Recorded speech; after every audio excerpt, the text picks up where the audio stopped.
Don't be criticizing me. Okay, here we go. He needs room. John and I. Hello? Hello? Hello. How's this? Okay. John and I have known each other since grade 4 or 5, I don't know which. Long time ago. 4. We were young entrepreneurs even before we got out of grade school. We had newspapers, we delivered the Star, the Telly, both twice each. Just, I wanted the money, he just wanted to talk to people. Yeah. So we got tickets a couple of times for the Toronto Maple Leaf baseball team, which was the AAA team for the Boston Red Sox. And they played at Maple Leaf Stadium down the foot of Bathurst Street, down Lake Ontario. And we went to a couple of those games from Telegram, Paperboy stuff. And I don't remember any baseball. I remember the wooden planks on the seats were just wooden planks, all worn oval.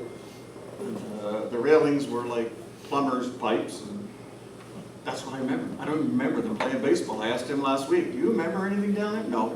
But we went to 2 games. You got drunk.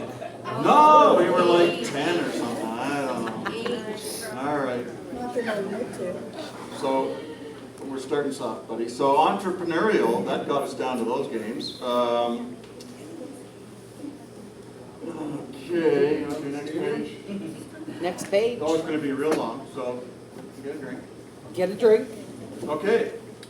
Don Valley Golf Course. We live very close to the Don Valley Golf Course. So that's 401 Yonge Street, and the Don River flows beside and through the golf course for about a kilometer, a mile, or whatever.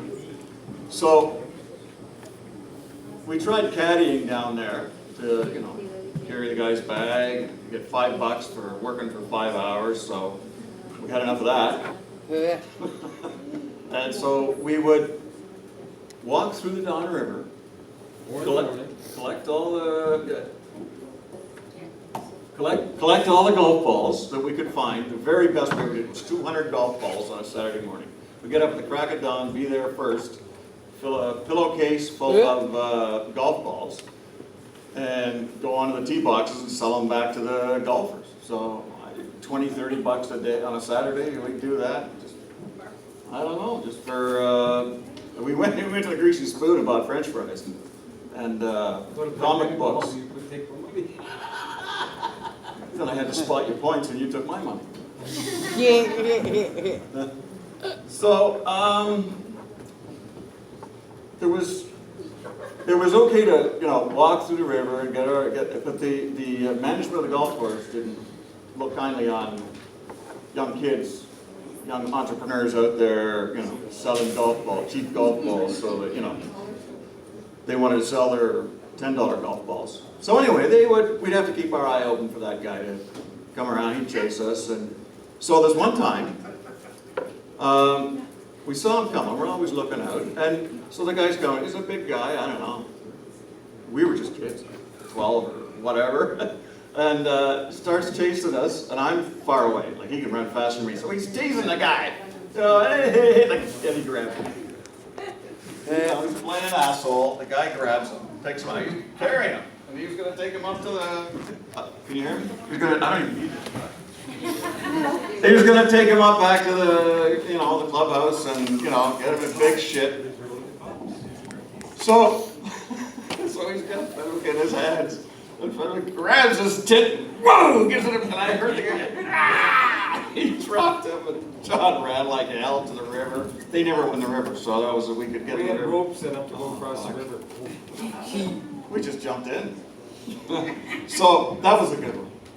You know, he likes to push the envelope in many ways, but he got away with that one. That was good. Okay.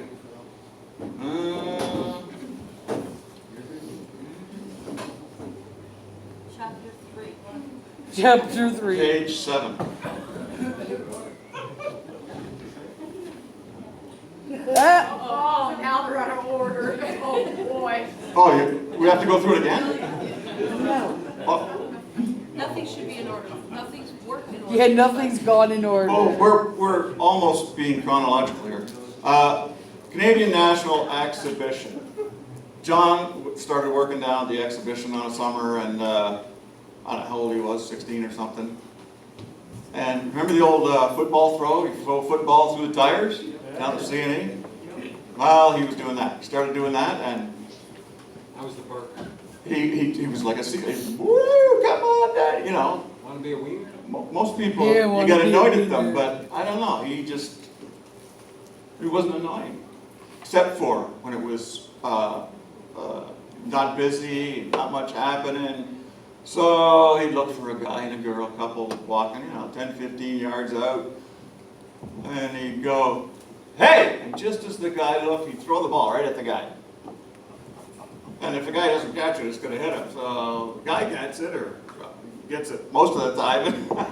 And John said, hey, you're good. Get the girl in there, get her a prize. It worked. It worked all the time. I don't think he ever got beat up.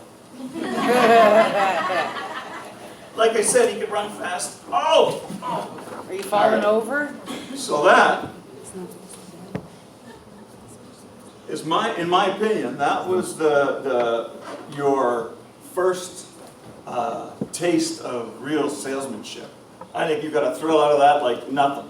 You had a ball doing that. Yeah. So I think that was the start of it. The start of the. In a park? Yeah. I loved it. Okay, bowling. Yeah. So we started bowling, I don't know, really, really young, and YBC, juniors, kiddies, whatever. 14 years old. Willow Bowl, no, before that. Willow Bowl, Young and Shepherd, fabulous place. Well, that's where it started. We bowled for 50 years together in the same league or whatever. He was the president of the Crosstown Bowling League. That was, for a few years, that was one of the top leagues in the city for a while. Great time. One of the fondest memories we ever had together bowling was we went to Mountain Lanes in Hamilton. Dave! Been there. Yeah. And it was a doubles tournament, and we kicked their ass, the two of us. We both bowled over our heads, had a great time, and won it all. That doesn't sound much to you guys, but I'm telling you, we were on top of it. 460. One game. We both bowled over our heads. That was awesome. No way you beat some Hamilton. You were awesome. The best part of it was in the last game, we beat the two top bowlers there are. And that guy's, I'm going great. And the guy's kicking the ball rack and the balls go off. What an asshole. John and I will never forget that. That was awesome. Just made it feel better when he acted like that. All right. Yeah, Camping. I hear ya. John was an avid camper. So he convinced me and 4 other guys to go camping up in Quetico Provincial Park, which is north of Lake Superior, close to the Manitoba border. There's total wilderness, there's nothing. You got a portage, you got to take all your food with you. We actually, in 1 week of canoeing, we ran into one person, one canoe. So, you canoe along, you take your cup, drink out of the water, any lake you're in, it's awesome. So John had done this before, so he got us all together, and so I can plan it all. The food's planned, I got the canoes, rentals ready, and registration to far. So, the rest of us are newbies. We didn't know what to do. Okay, you lead the way, John. So we get up there, and we're paddling in the middle of the thing, and we got 8 loaves of bread. Yeah. And they're all stale. They're all unedible, 2 days in. He bought them on sale at some thrift shop, 4 days before we left. Yummy. No, of course you don't. So, those guys ate meat. I just ate peanut butter out of the jar and canned Yeah, fruit. with a spoon. I survived. It was a great life lesson. I'm a much better person. Keep Thank you. I won't tell you about. Oh, I gotta tell you about this.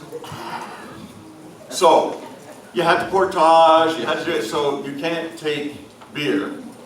And you gotta take all the food you're gonna eat for a week, you gotta take with you and plan it all. So, I took a Mickey of lemon gin. I don't remember what you guys had, if you had something. Happy Hour. Anyway. How about the book, The Happy Hour? So, there was the one night that it happened. I was gonna drink that. So we had a great time, good party.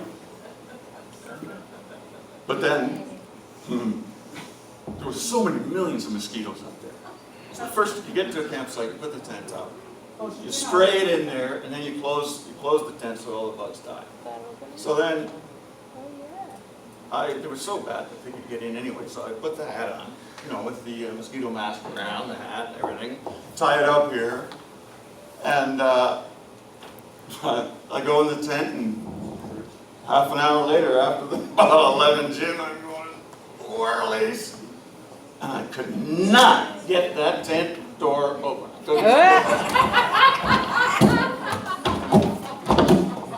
couldn't do it. And I had the mosquito mask on. Oh, lovely. That's all I gotta say. He threatened that he would tell some bad stories about me, but I beat you to it. No, but I'm admitting to all the stories ahead of time. It's a good lawyer thing. What else about there?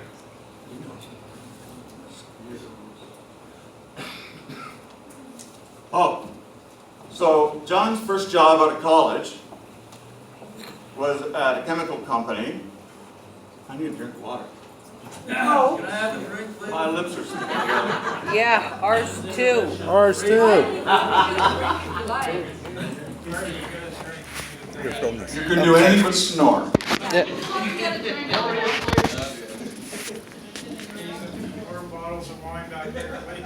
All right, so John's first job out of college was as a purchasing agent at a chemical company in Leaside.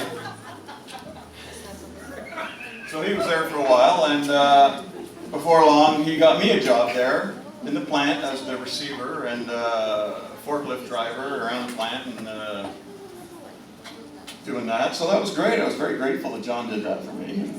He was a clown in that place too. The facility included storage and other buildings across the street, so as a forklift driver I had to go across the street and over that, back and forth across the street, so that was no problem. To carry on, we got paid every Friday. Well, the plant guys did. The guys up front, I don't know what they did. Put it in my tank. They couldn't do that back then. All right. So the guys in the plant would, on Friday afternoon, would walk behind the buildings. There's a railroad track all the way down the street, goes over to Leaside Avenue or whatever it is. And they would go cash their check, and I'm out driving the tow motor, doing stuff, and I can't go with them. And I drive the tow motor across the street. I just went down, took the tow motor down the street, half a click to the bank. I didn't cross the main street, but did that. Driving back, I get back into work, and it's about half an hour before closing time. Hey, come on in the office, Harv. I got the pink slip for that. The president had seen me bouncing down the road on the tow motor. I thought it was just fine. I got canned for that. You went 2 miles on the tow motor. That's half a click. Half a click. I didn't hit anybody. So they never asked him again for a recommendation to hire somebody. That's true. That's true. Okay. I still love you. Good. Do you have to go pee? No. So in our adult life, starting at age like 19, after bowling ended at midnight, like we bowl twice a week, and then tournaments all over the place. So twice a week on the weeknights. So ends about midnight, so that's over. We'll catch last call at the Algonquin or the Jolly Miller on Yonge Street. So there's one time, we're at the Jolly Miller, you know, it's just south of the 401 on Yonge Street, down the bottom there. Great old place. So we're in there, we have our beer, and we come out. I'm in my 1973 Austin Mini. He's in his brand new Datsun 710, some family car he's driving around. I just bought a 72 Datsun 710. Yeah, okay. Olive green. Does it have dual ashtrays? No. Well, So we're going up the hill. He can't quite keep up to me. So I'm going, and I get up to the 401 bridge, and I'm just, I don't see him, so I just go home. The cop pulled him over. I didn't even see it at the time. He told me later. The cop pulls him over, gives him a speeding ticket, and John says to me later, he told me that he said to the cop, "Well, why didn't you get him? What about him?" I go, "You?" he got away. John had nothing to say. He was totally speechless at that point. He's hated being speechless ever since. I got you that. He should have got you. Why? He would have had to pass you to get to me. You went faster than me. Control this. So, John, he was a purchasing agent as his first job, and the sales guys that came and called on him from lots of companies, encouraged him to go be a salesman. So he started doing that, and he got good at that, and started his own company, had another company, and he was very good at what he did. So he still dabbles in that chemical industry the odd time, and he's worked his ass off for his family, doing all kinds of work, but every job he's doing it for himself. He doesn't work for somebody. Sorry, Brian, I mean, he's his own guy, right? That's the way I look at it. Yeah, all the things he's always done. Ever since he left that first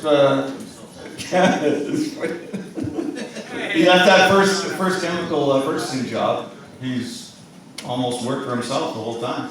And one of the things I like to say is that he's been too generous to too many people over the years, and that's a fact, and he should be rewarded by words here. That's the way I look at it. I love you, John!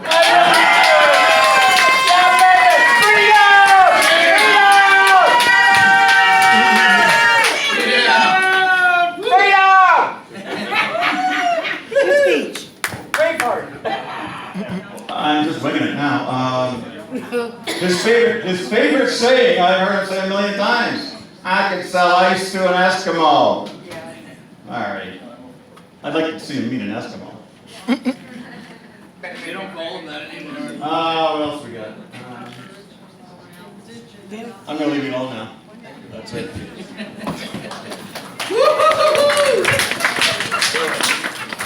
Thank you, Irving. Here's Bob. My good buddy Bob. Thanks, Harvey. Anytime. Thank goodness I haven't known John as long as Harvey, so I won't be as long. Of course, like a few other people around here, I met him at a fantasy baseball draft about a little less than 20 years ago. And I thought he was weird. Sort of bright, absent-minded professor weird. Yeah, you could say eccentric, and that's probably true. That's too nice. But he has one quality that I really admire, and that's John's perseverance. Whatever has happened along the road to John, I've seen him buckle down and plow through it. And by adversity, I don't mean Hunter. And even when there's a big piece of adversity, that John, again, just doubled down and plowed through it. And I really admire him for that. And all I've got to say is, congratulations, guys. I know you'll be able to handle Hunter as well as you handle the rest of your life. And congratulations.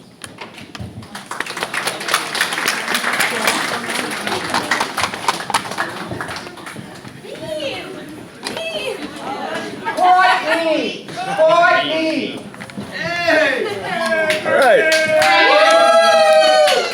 So I'm sure John and Hunter didn't expect me to speak, but I had something to say. I met John and Hunter, here's a fun fact. I went to their house, knock on Halloween night. Hunter says, "Are you old enough to babysit?" And I said, "No." I didn't want her to take my Halloween candy. Meanwhile, I was definitely old enough to babysit. So a few days later, I came back to her house, dropped up a note, said, "I lied to you. Call me." Storm at the time was about 2 years old, and I spent the next few years with him and Hunter and John in their house, to the point they had Christmas gifts for me waiting every year under the tree, and they were my second family. And you guys influenced me so much in such a positive way. I want to let you both know how much you mean to me, even though it's been a lot of years since we've seen each other. And you guys were my second family, and I love you both.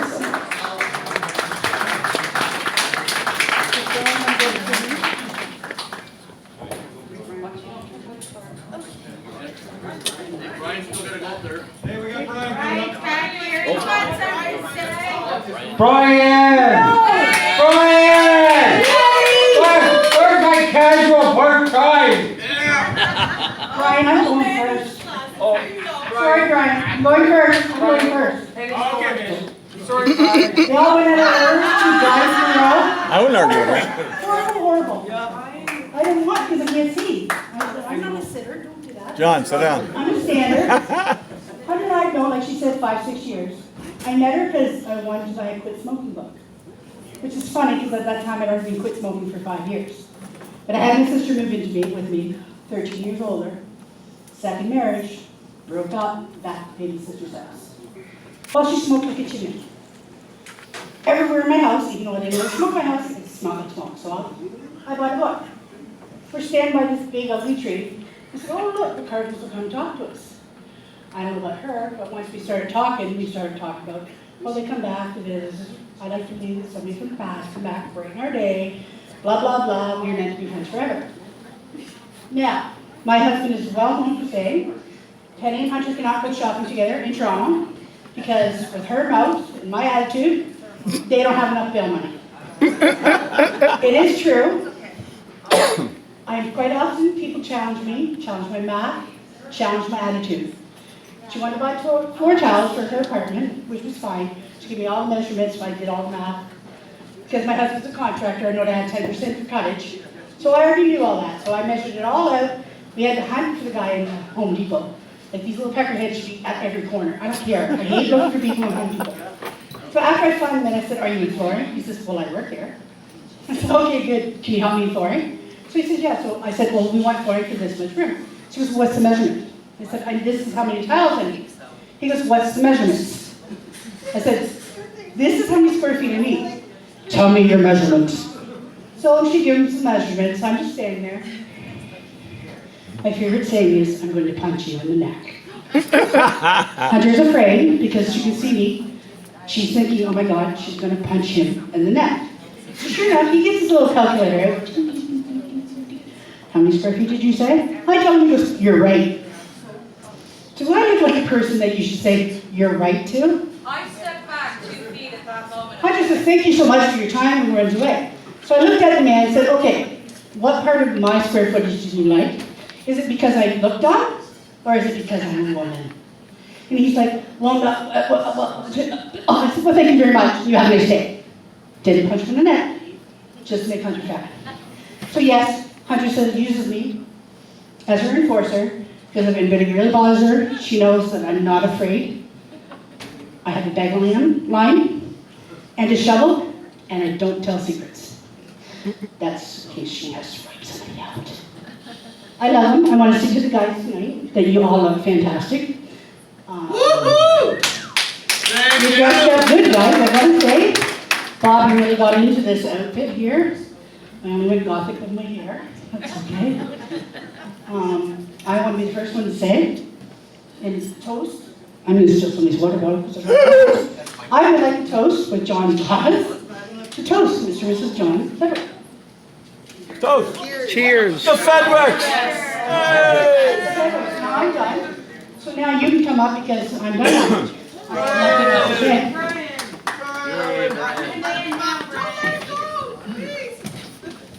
You can do it, man.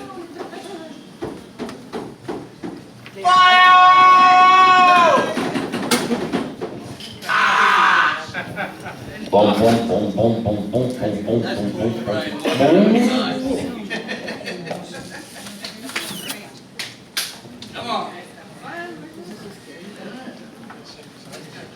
Brian, don't hold back. Oh. He's his best employee. You won't cut him up. All right. Maybe you will.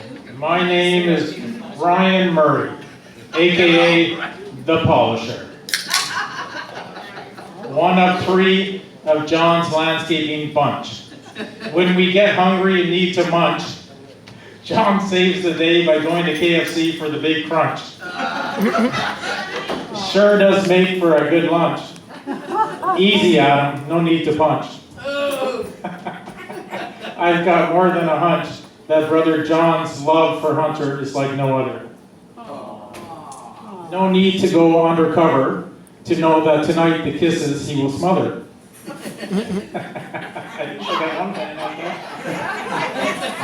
Hope you've got all the bases covered. Lord knows he sure does love her.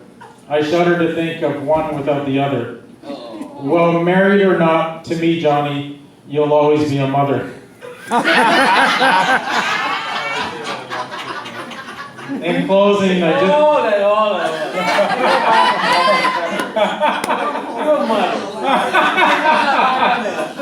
This daughter was a mother. In closing, I'd just like to say to Hunter and John just how truly honored I am to be a part of your very special day, as well as privileged to now toast you 2 lovebirds. Is everybody ready? Yes. Yeah. May your love continue to grow and be as resilient as all those never-ending weeds.